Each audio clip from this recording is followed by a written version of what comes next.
Hello, Math 109 students. We are looking at the back half of Chapter 6, so 6.3 through 6.7 or 8. Kind of mixing all this together. It's really one big topic, and that's exponentials and logarithms. Exponential functions and logarithmic functions and exponential and logarithmic equations.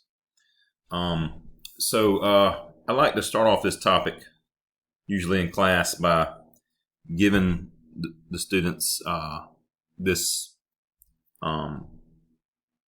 situation to think about. Imagine you have an amoeba, in other words, a single-cell organism, and the amoeba divides into two amoebas after a minute.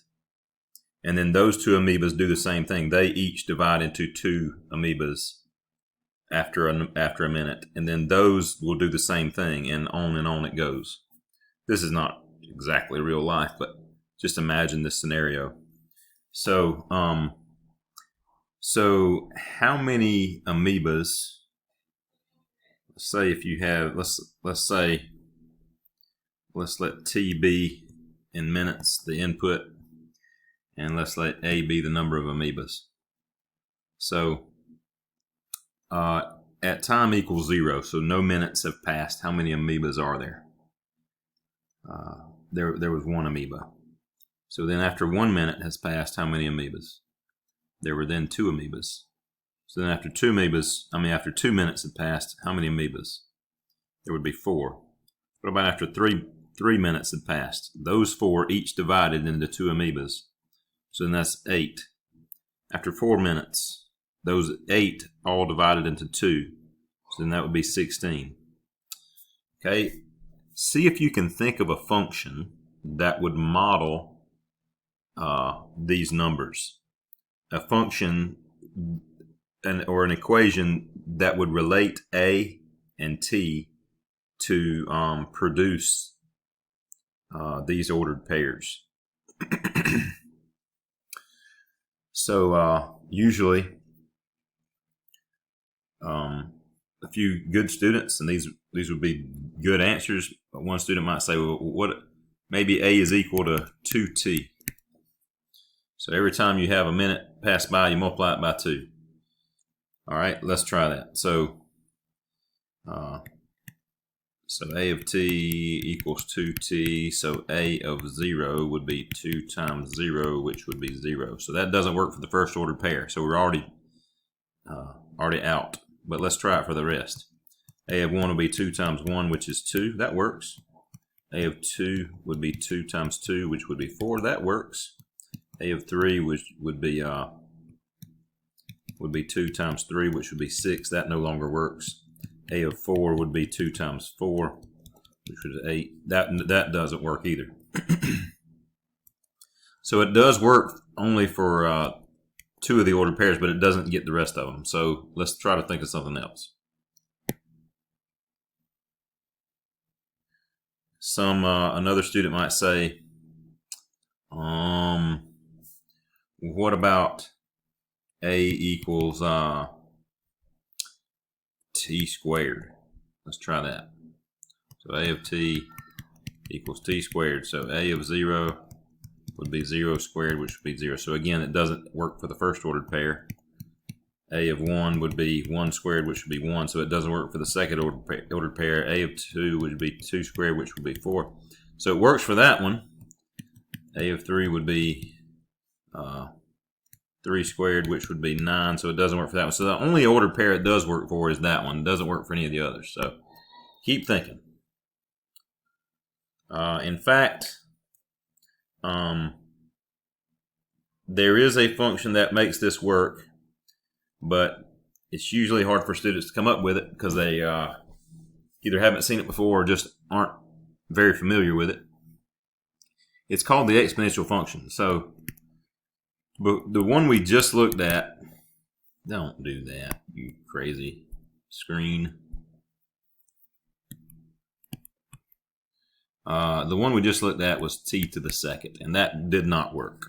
But what if instead of t being the base, what if t was the exponent? What if we let the exponent be a variable? So instead of that one, what if we did a of t equals, let's let 2 be the base and let t be the exponent. So this is a quadratic function, which is a example of a power function. This, when the variable is the base, that's a power function. When the variable is the exponent, that's called an exponential function.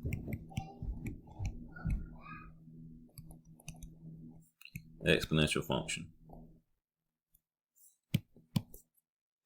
An exponential function is a function that's kind of that form. It's f of x equals a times b to the x, something like that. But notice again, the defining characteristic is that the input independent variable is in the exponent, not in the base, like the power function. So let's take a closer look at that. What if you have f of x equals 2 to the x? What does that look like? Let's put in these numbers, -2, -1, 0, 1, and 2.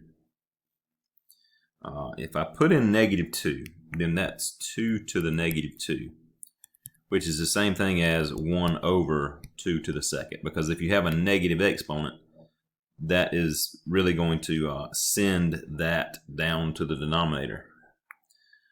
So what is 1 over 2 squared? That's 1/4. What about 2 to the -1? If we plug -1 in for x, 2 to the -1, that's 1 over 2 to the first, which is 1/2. What about 0? 2 to the 0. 2 to the 0, anything to the 0 is 1. 2 to the first. 2 to the first is 2. 2 to the second is 4. 2 to the third would be 8. 2 to the fourth would be 16. So you can see how it would model the amoeba problem from earlier. Or any kind of population model like that would be. Yeah, these exponential functions, let me just make this relevant to you, would be very relevant to real life. They occur pretty often.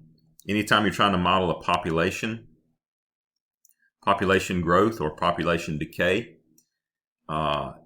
it models like medical situations where you've got a drug in the bloodstream and how much of that drug is filtered out every unit of time by the kidneys or the liver or whatever it might be. I'm not a medical expert by any means, but that does follow an exponential decay equation. The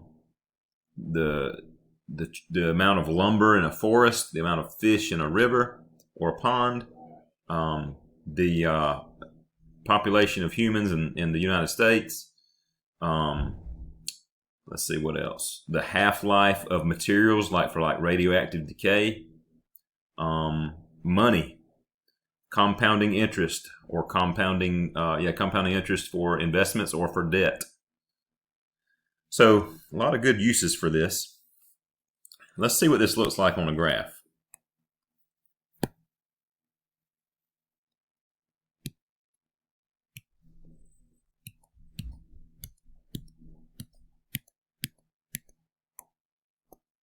All right, so we have -2, 1/4. We have -1, 1/2. We have 0, 1. We have 1, 2. We have 2, 4. Let's slide this over a little bit. 2, 4. We would have 3, 8, so way up here. If we had -3, it would be 1/8. So what happens on the left, like -4 would be 1/16, and then 1/32, and then 1/64, and then 1/28. And so what we have going on the left side of the graph is the more negative x gets, the closer and closer to 0 the function becomes. Or the more positive x gets, the closer and closer to infinity we get. So it's an asymptotic situation on the left where it's tending down to 0 on the left side, the left arm, and it's going up to infinity quickly on the right arm. And that's called exponential growth. In fact, anytime, let me come over here, anytime this base is greater than 1, it's exponential growth.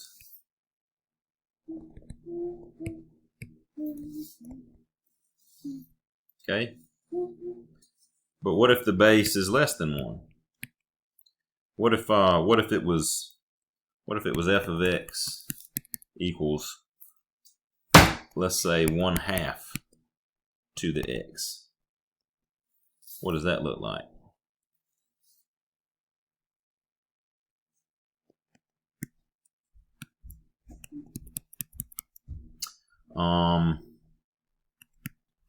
Still plug the same numbers in. So 1/2 to the -2 power. What, again, the negative exponent flips the base. So the 1/2 becomes 2. So it becomes 2 to the second, which is 4. All right, 1/2 to the -1. That's going to flip it and become 2 to the first. So that's 2. 1/2 to the 0, like anything, is 1. 1/2 to the first is 1/2. 1/2 to the second is 1/4. So let's look at that.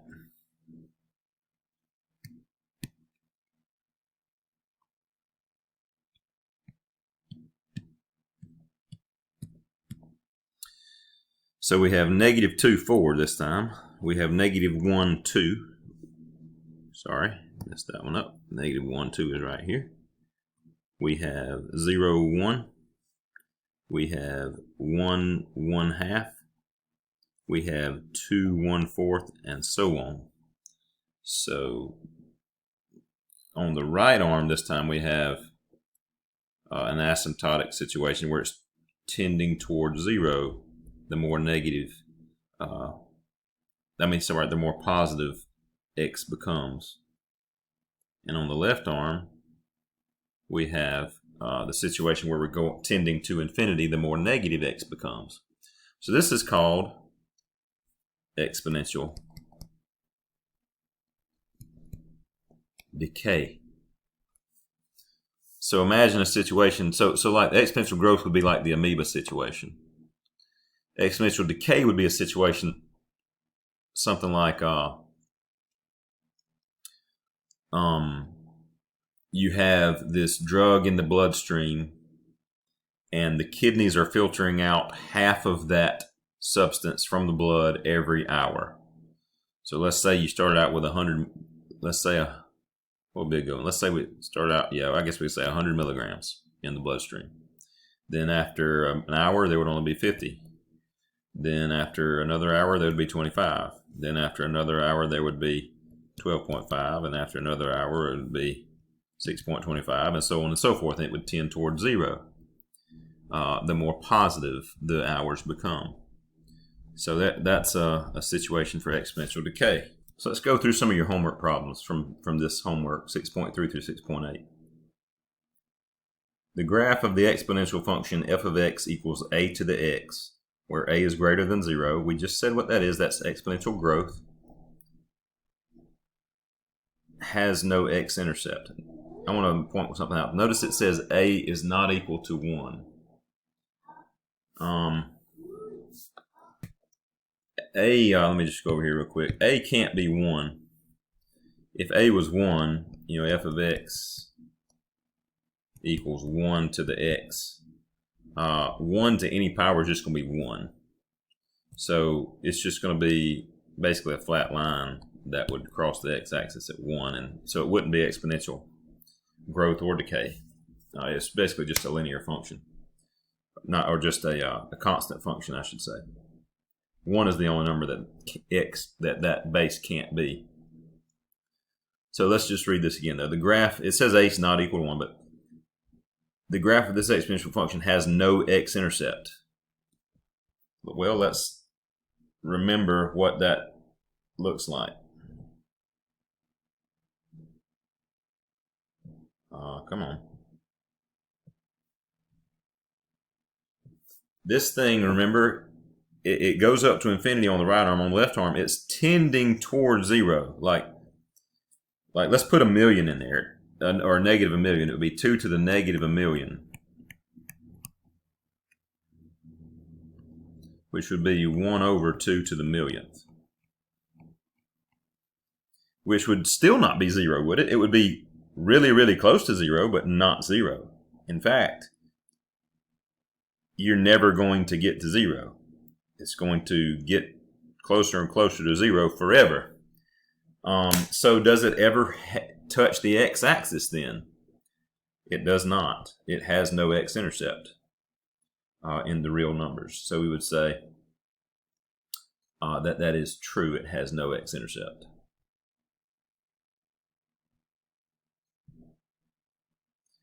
All right, if the graph of the exponential function is decreasing, then a must be less than. If it's decreasing, then that's exponential growth, which means a must be less than 1, right? As we saw earlier. Let me go back to this and show you that again. Remember, if b is greater than 1, it's exponential growth. If b is less than 1, it's exponential decay. All right, I'm going to write that down again. B cannot equal 1. What they're calling A, I'm calling B in my example.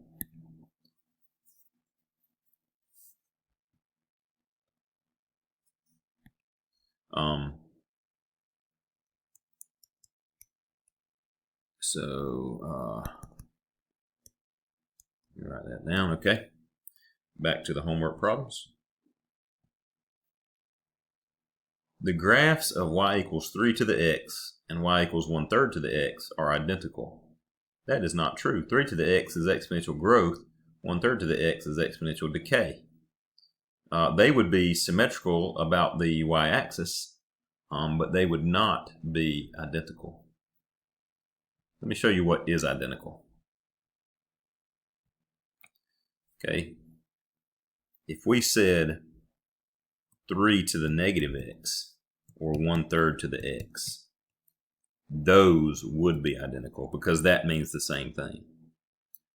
Because when you have a negative exponent, it flips the base. So the 3 would become a 1/3. Or if we had 3 to the x, that would equal 1/3 to the negative x. Those would also be the same because, again, a negative exponent can flip the base, so that 1/3 becomes a 3. But 3 to the x certainly does not equal 1/3 to the x. Okay, 3 to the x looks like this. 1/3 to the x looks like this. All right, match the graph to one of the following functions. Which function is represented by the graph? Let's get a better look at it. Okay, well, the way that I would think about this is, to me, this looks like a flipped exponential function, and the exponential function that I believe is flipped is that one. And and it looks like it goes through the point 0, 1. So 0, 0, 1 is kind of the home base. It's going to be on 0, 1 unless it has a vertical or horizontal shift. So since it's going through 0, 1, there is no vertical or horizontal shift. So to me, it appears it's going to be some base to the x, but then the whole thing is going to be flipped. So it's going to be a negative in front of the whole thing. It's flipped over the y-axis. It's a vertical flip or a vertical reflection.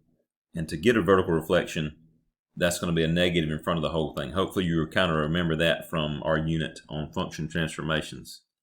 Let me do a quick review on that.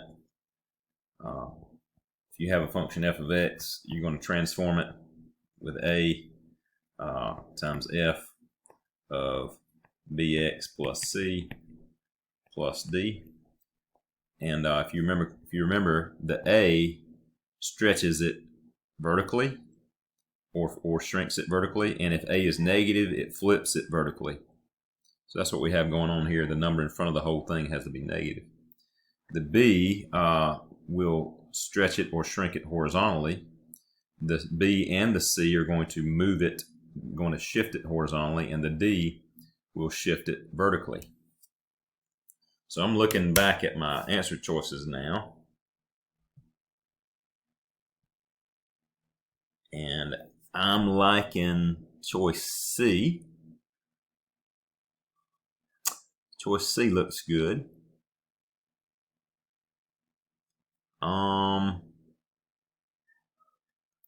Those don't look good.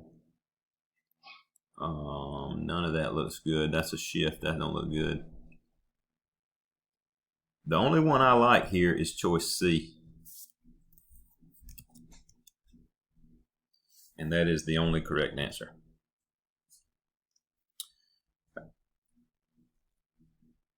Beginning with number 5, we're starting to look at logs. So let's go ahead and learn about those.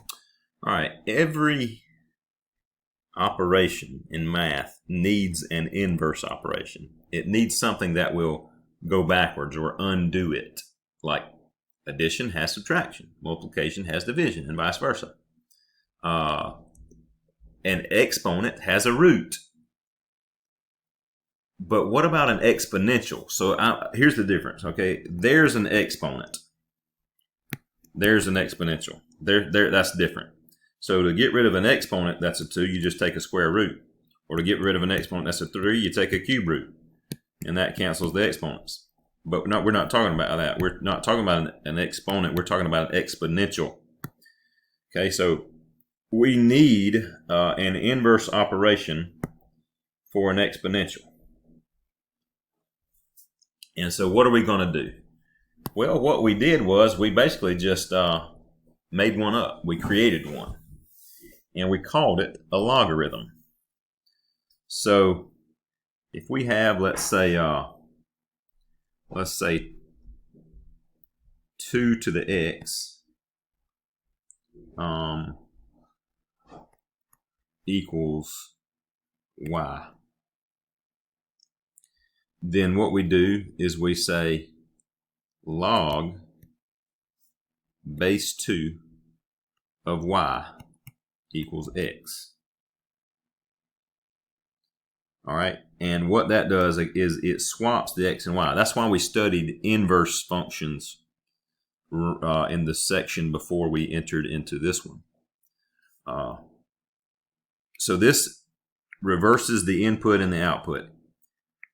Here, let me see if I can explain this to you. I'm going to try to say this a few different ways. This is like saying 2 to the x is y. Okay, that's kind of obvious. This bottom one is like saying y is 2 to the x. You might say, well, that's the same thing. Yeah, but it is. But in one of them, y is the conclusion. And the other one, x is the conclusion. So let me see if I can say that another way. Maybe you can think of it this way. Here we could say 2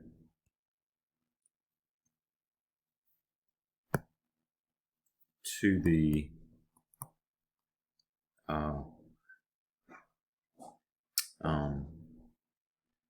exponent of 3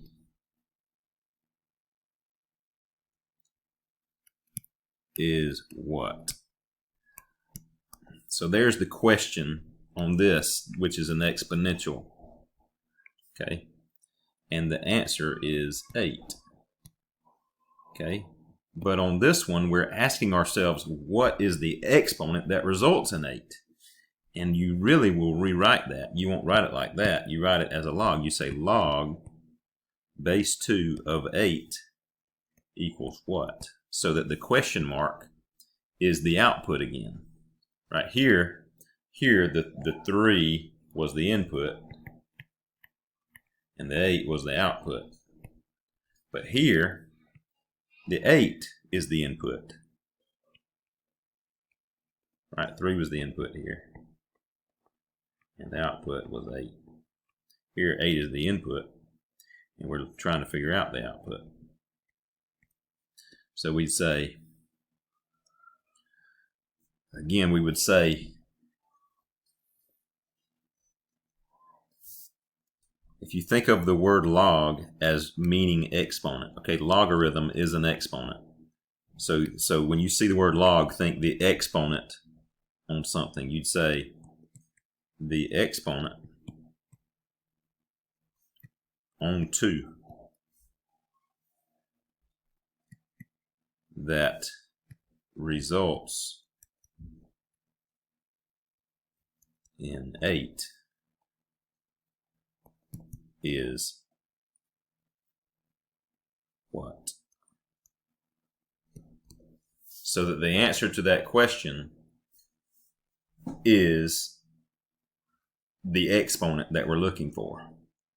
And of course the answer to that question is 3. But the whole point is that we have swapped the input and the output, so that we now have an operation that will give us what the exponent is, and that operation is a logarithm. So they used to have to do logarithm tables, but now you've got a calculator that can do that operation for you. If you can't do it in your head, that is. Like this one you probably could have done in your head, especially as we grow more familiar with these. So one of the questions on the test will probably be, at least if I was doing this in class, I would probably have this question on the test. One question would be, how do you read this expression? So I really want you to know how to read it. When you finish this class, it would be a shame if you didn't know how to read this line right here and sound intelligent. So how do you read it? You read it like this. You say log base x of y equals z. That is how you will read that mathematical statement. Log, and then this is a subscript down here. It's written in a smaller font, and it's written lower. It's called a subscript, but this is called the base of the log. So you say log base x. This right here, the y, it doesn't have a name. It needs to have a name though, and what I usually say is let's call this the logarand. Okay, x is the base. Y is the logarand in this case.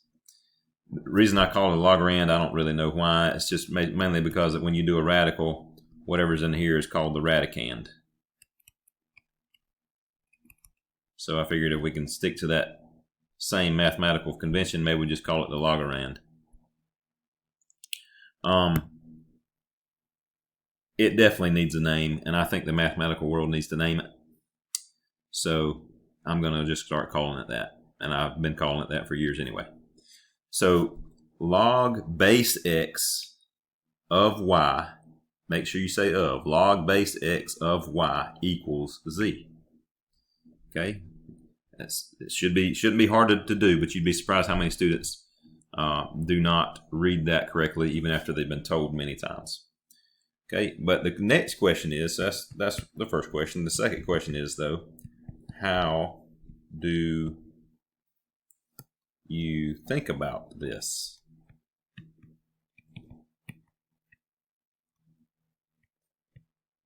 Or how should you think about this? How should this be thought of? Not just how should you read it, but how should you think it? Remember I told you that a log is an exponent. So when you see the word log, you should think the exponent on something. All right? So you should think about it as the exponent on whatever that base is. In this case, it's x. So the exponent on x that results in, or that gives you y is z. That's how you should think about it. So again, when I do this as a normal class in seat, those are 2 questions I put on the test, and the student just needs to write those answers exactly how I've said it. All right, let's go back to some of the examples for homework. Okay, so let's go through more of that, how to compare logs with exponentials and go back and forth between them. The log equals the what? What we've already said. The exponent. Okay, so logarithmic function, the inverse of an exponential function is a logarithmic function. That's kind of the definition of a logarithm, is it the inverse of an exponential. So you read this, x equals log base a of y, which is what I said earlier. We can convert exponential equations to logarithmic equations and vice versa using this. Okay, so remember how to think about this? We should think about this as y is, and then what does log mean? The exponent. Y is, equals means is, y is the exponent on 3. Y is the exponent on 3 that results in, or that gives you 5. That's how we can convert. These 2 equations are basically equivalent equations. They are just rearranging the parts. Okay? So,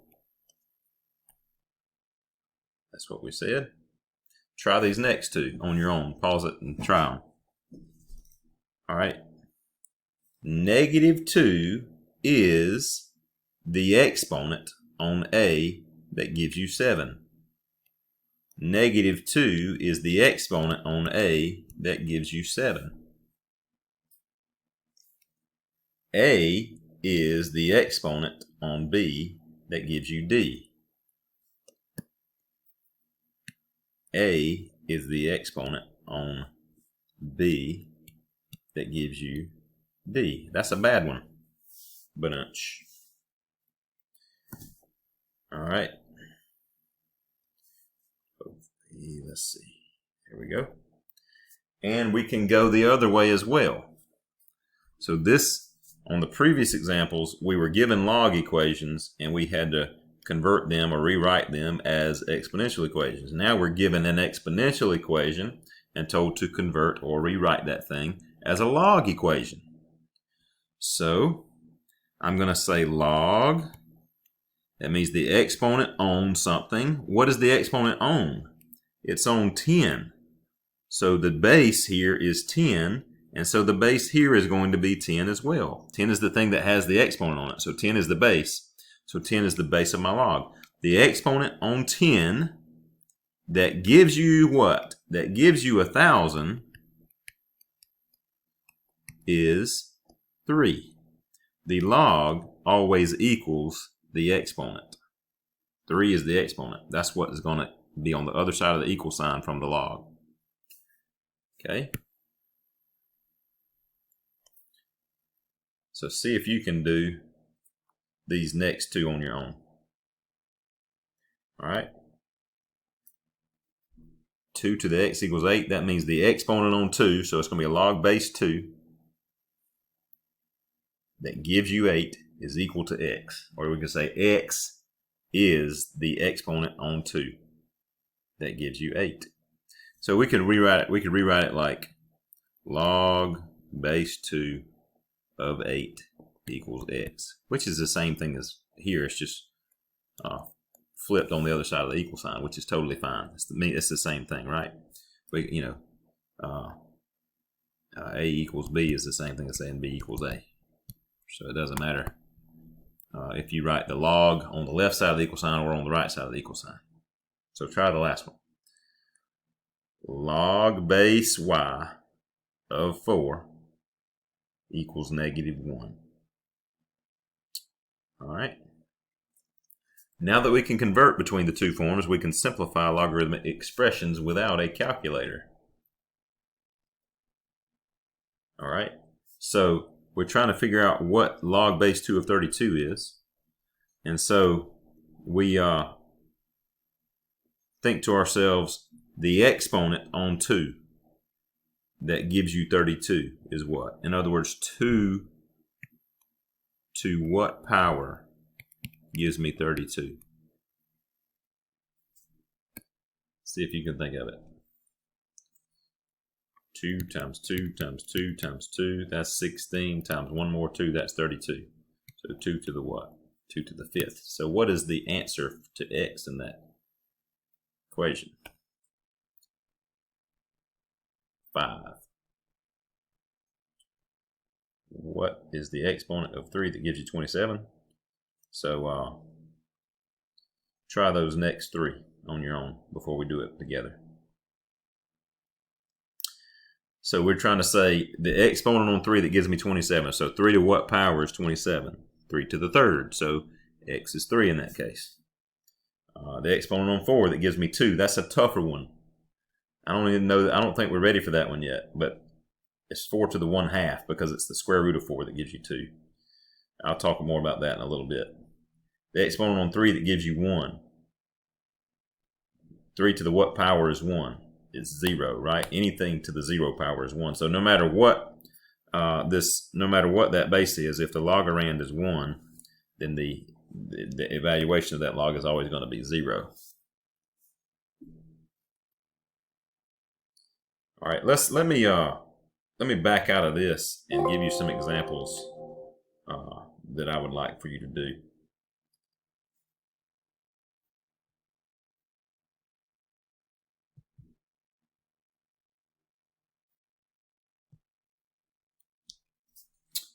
Okay.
Try those.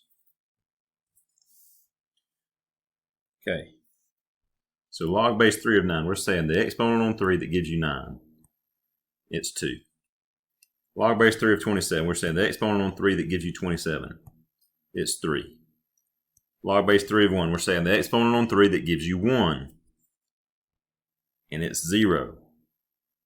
3 to the 0 is 1. Here we're saying the exponent on 3 that gives you 3. 3 to what power is 3? It's 1. Okay, these next two are tricks. They're tricky. The exponent on 3 that gives you 0. 3 to the what power gives you 0. There is not an answer to that. There is no answer. And let me show you. Even on the graph, we kind of learned that already, right? The exponential equation for 3 to the x. It never gets to 0, right? It continues to get closer and closer to 0 forever, but never gets there. So this would be none or no solution. Or error. If you try that in your calculator, you get an error. Same thing here, right? Log base 3 to -9, that means the exponent on 3 that would give you -9. There is no exponent that you could put on 3 to get -9. this graph never gets to -9. -9 will be down here somewhere. It never gets there. So again, none or error or something like that. Log base 3 of 1/3. In other words, the exponent on 3 that gives you 1/3. 3 to what power is 1/3? All right, something you need to remember, keep in mind, is that if you go from a whole number to a fraction, then you have to flip the base. And what kind of exponent flips the base is a negative exponent. So 3 to the -1 makes the 3 flip and become a 1/3. So anytime you're going from a whole number base to a fraction, Logarithmic fraction result, the answer is going to be negative. So it's a -1 here. Maybe that'll allow you to figure out this one.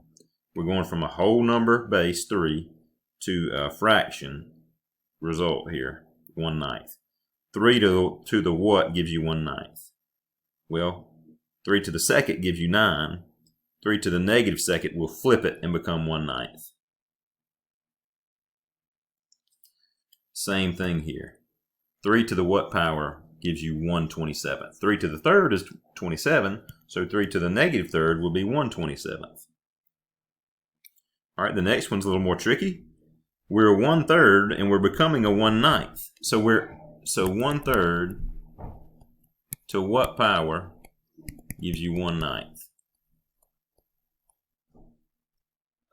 It's just going to be the second power. It's not going to be a negative because it's a fraction that's staying a fraction. It doesn't have to flip.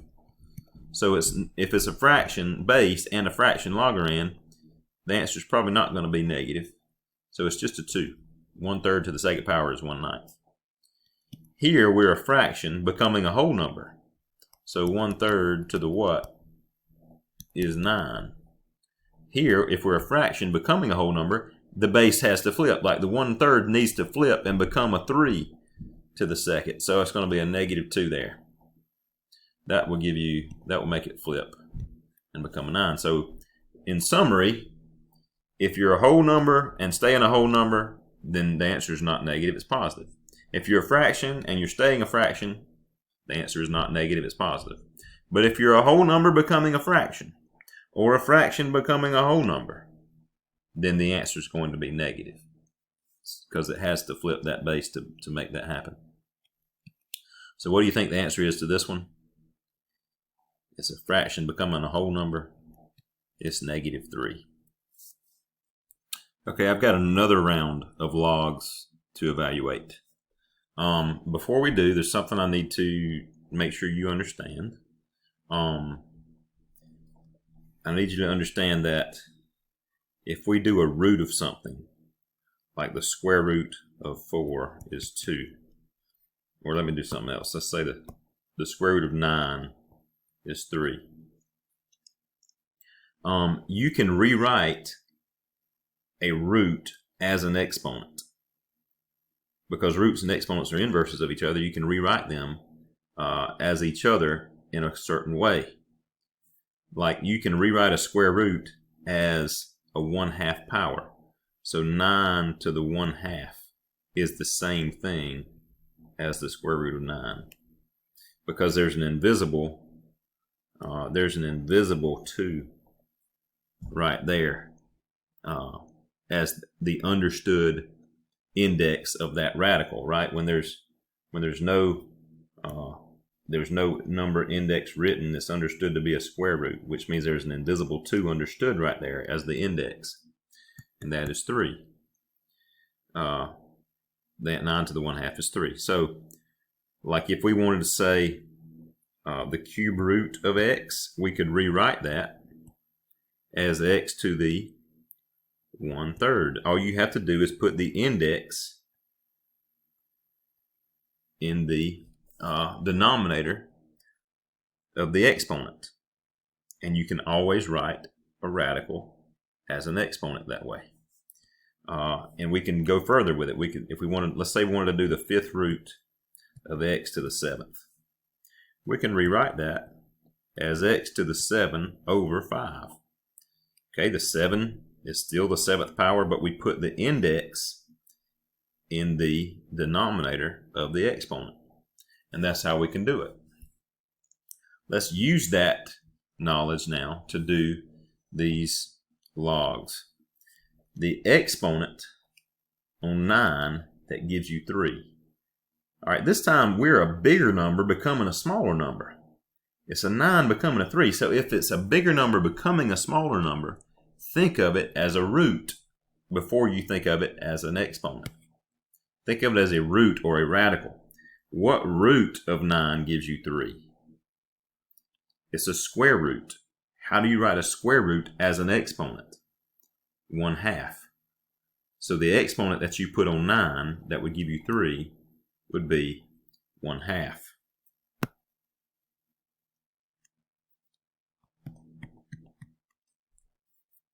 Okay. What exponent would you put on 27 to give you 3? Again, a bigger number becoming a smaller number. Think of it as a root. What root of 27 gives you 3? Let me write that right here. What root of 27 gives you 3? In other words, how many 3's does it take multiplying together to get you 27? It's a cube root. It takes 3 3's. 3 times 3 times 3. So the cube root of 27 is 3. So how do we write a cube root as an exponent, though? Because a log always has the equal and exponent. It's going to be 1/3. Right? That has to be 27 to the 1/3.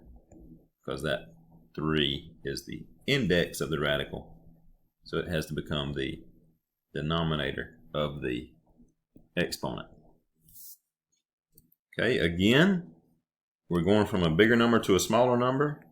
So we're saying 81 to what power equals 3. But we want to think of it as a root. We want to say what root of 81 is 3. How many 3's does it take to multiply together to get 81? It takes 4 of them. So it's 3. So it's a 4th root of 81. So it would be 81 to the 1/4 power. So the answer to this log is 1/4. All right, I thought I'd change it up a little bit on this next one. Not dealing with base 3's anymore, but now it's like a base 5. So we're again going from a bigger number to a smaller number. So we're trying to say 125 to what power gives us 5. So think of it as a radical.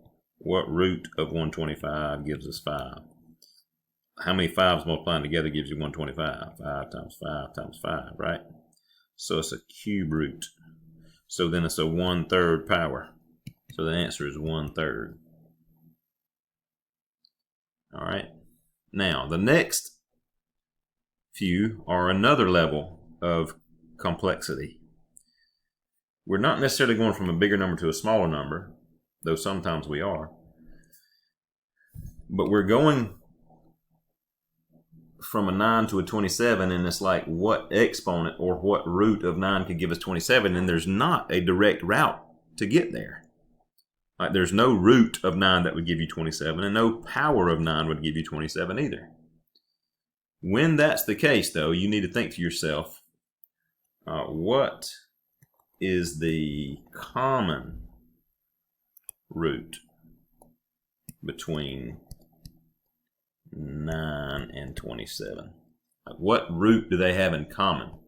What number could be raised to a power to get both of them?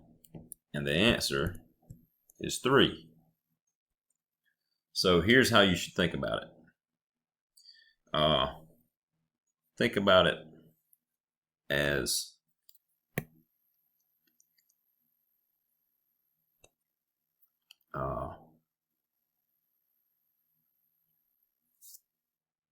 think of it like this. Think of that we're going to have to do a root and an exponent to get there. We want the 9 to become a 3. How can we make the 9 become a 3? What root would make the 9 become a 3? A square root, right? And then now that we made that 9 become a 3 by taking a square root, what exponent do we need to put on that 3 to make it become a 27? 3 to the what is 27? 3 to the third. So then 9 to the what equals 27. That over that. 3 over 2. The answer is 3 over 2. Okay. We had to do think of a root and an exponent that would accomplish this thing. So again, can't get from a 27 to a 9 directly. There's no root of 27 that gives you 9, no power on 27 that gives you 9, but they have a common root, and that is 3. So the 27 needs to reduce down to a 3 by taking a root. Then it needs to raise up to a 9 by doing a power. Like, what root of 27 gives you 3? A cube root, right? A third root or a cube root of 27 gives you 3. Then what power would you need to put on the 3 to make it become a 9? A second power. Put the second power on 3 and it becomes a 9. So kind of notice the relationship between these last two problems. All right, let's apply that to this next one. What's the common root between 125 and 25? 5. So I need to take a root of 125 to make it become a 5, and then raise it to a power to make that become a 25. So what root of 125 would make it become a 5? A cube root, a third root. So I'm putting that in the denominator. That makes it become a 5. Then what exponent do I put on the 5 to make it become 25?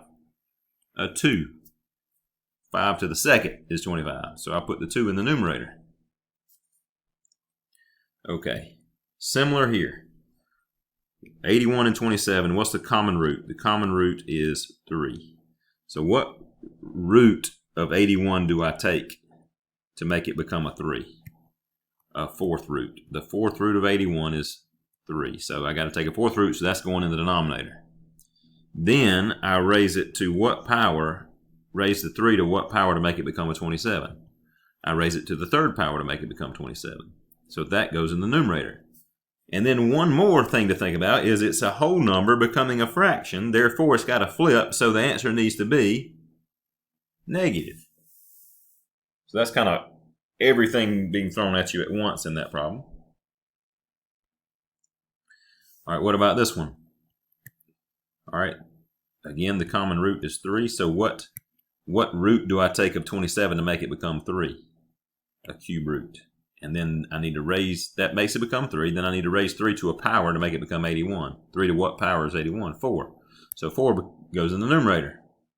It's a fraction, and it's staying a fraction. Therefore, it doesn't need to flip.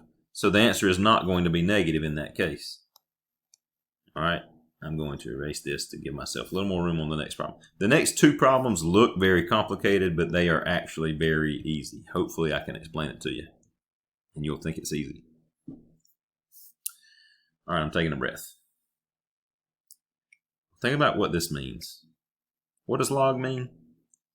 Log means the exponent on something.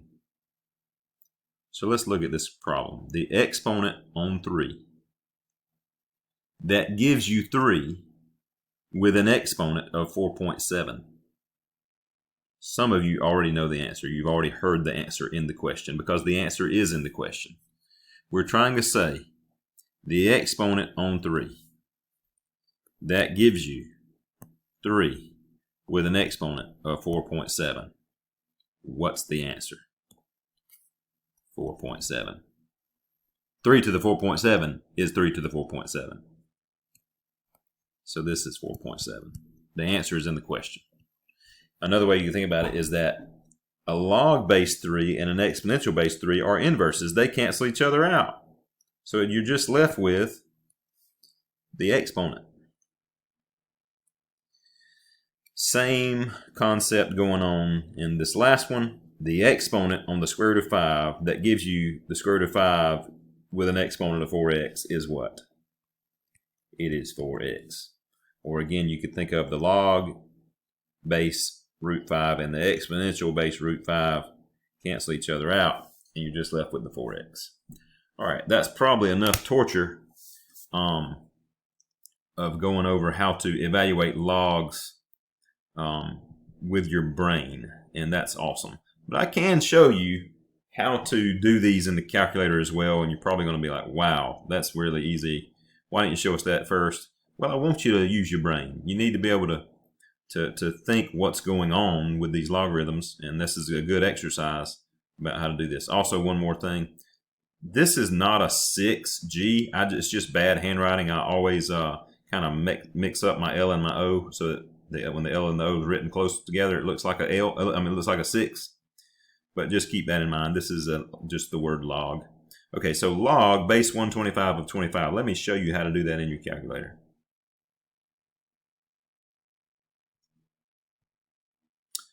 All right, if you will go to Math, and I believe on the Math menu you will find an option that says log base. And there it is, log base.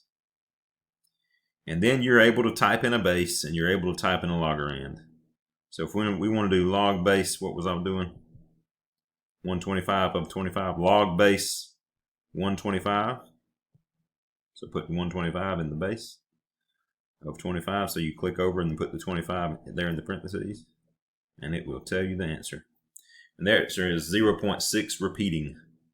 If you want to change that to a fraction, you can do that too. You go to Math, and the very first option is changing to a fraction. The second option changes to a decimal, but the first option, if you want to change it to a fraction, click that first option, and it'll change that answer to a fraction, and it's 2/3, which is what we already said was the answer.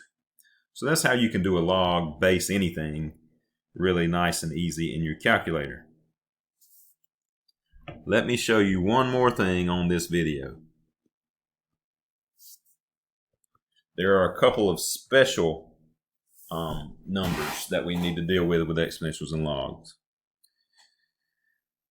One is a log base 10. This is called a common log. And you normally don't write the 10. If you just see log written with no base there, it is understood to be log base 10. The 10 is the base, and it's invisible and understood to be there. And that's called the common log. All right. There's one more special log, but before I tell it to you, I need to tell you what a special number is.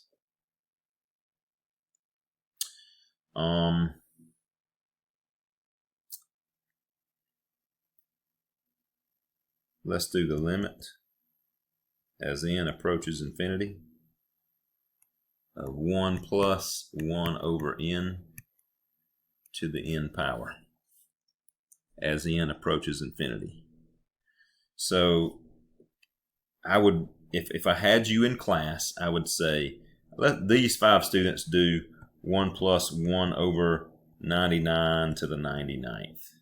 And let's let this next group of 5 students do this, 1 plus 1 over 999 to the 999th.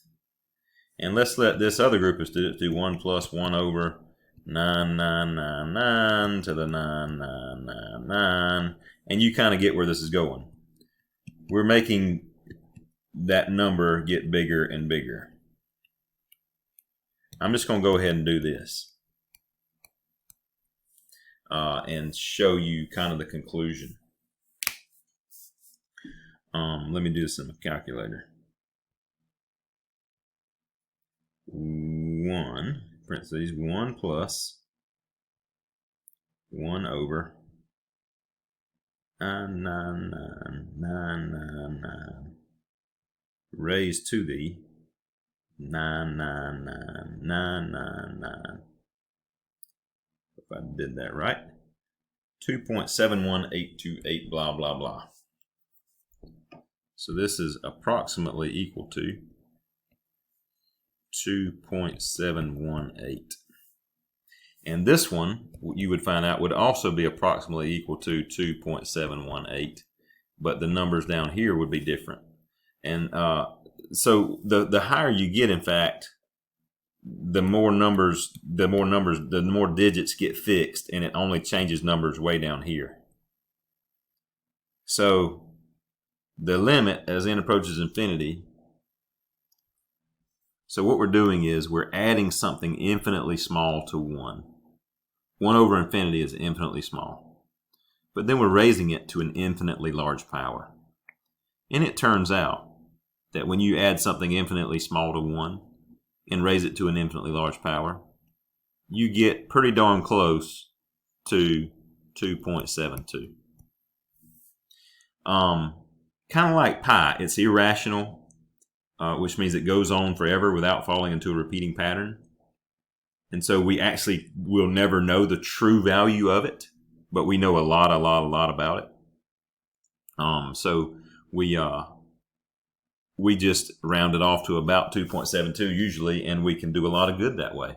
But this is defined, we define that number, that's the irrational number, that we can never really write in a true way. We write it as E. We define it as E. E is defined as this.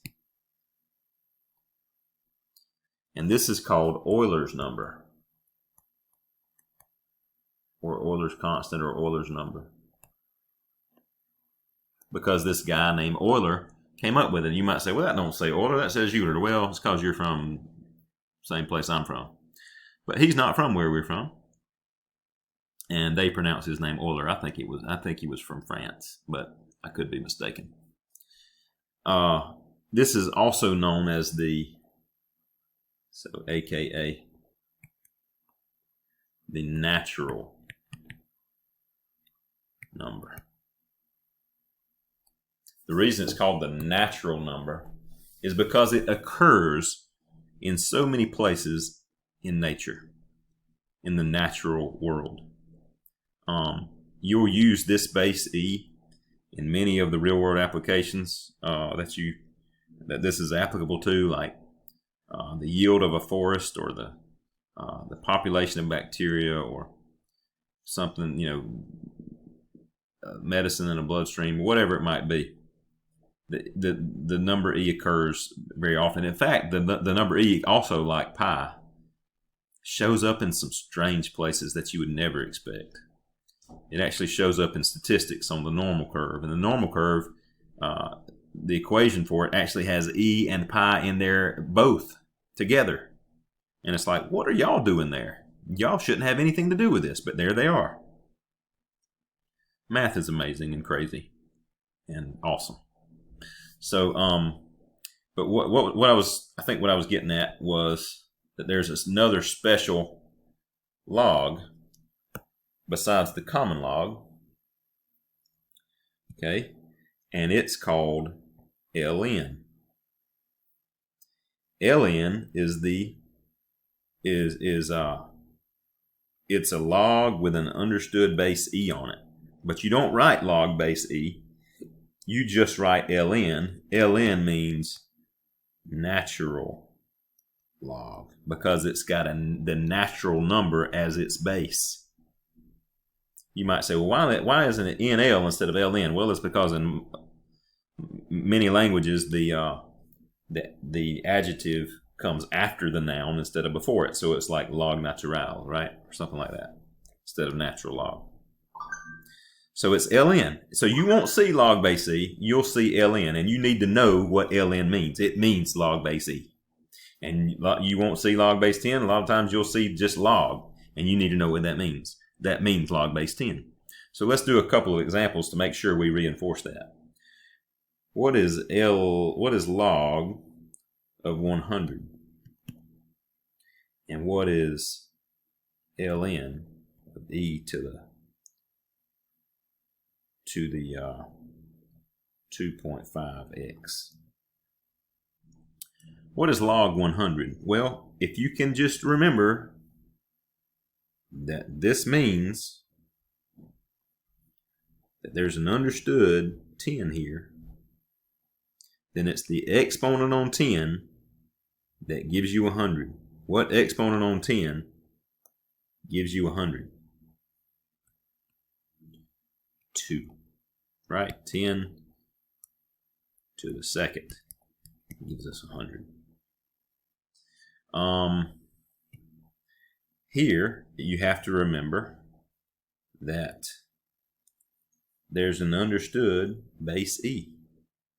So this means the exponent on e that gives you e with an exponent of 2.5x. And so the answer is 2.5x. So it's like e to the what is e to the 2.5x. And obviously the answer is 2.5x. Okay, let me show you how to type this in your calculator. There, you could type it in the kind of the same way we had done already, but there's a quicker way with the common logs and the natural logs. If you want to do log base 100, you don't have to go to log base because you have a common log button on your calculator. This button right here beside 7 that just says log, that is understood as the common log, the log base 10. So if you want to do log 100, just say log 100, and it will tell you the answer. 2. If you want to do ln of some number, you have you don't have to do log base e. You can just do ln. Like if you want to do ln of 3, just do ln 3. If you want to do ln of e to the second, we already know that's going to be 2. Do ln, and then here's your e button above the divide by. There's also an e to the x above the ln. You could use either one. E to the second. And hopefully you already know what the answer is going to be. This means the exponent on e that gives you e to the second. What's the answer? 2, obviously. Okay, that should be enough, and that is absolutely plenty, I know, for this video. There was a lot to cover in this video. Some huge topics, exponentials and logs. This will be part 1 of our video for the assignment for 6.3 through 6.8, and there will be more to come. I hope this will help you do a good bit of that assignment.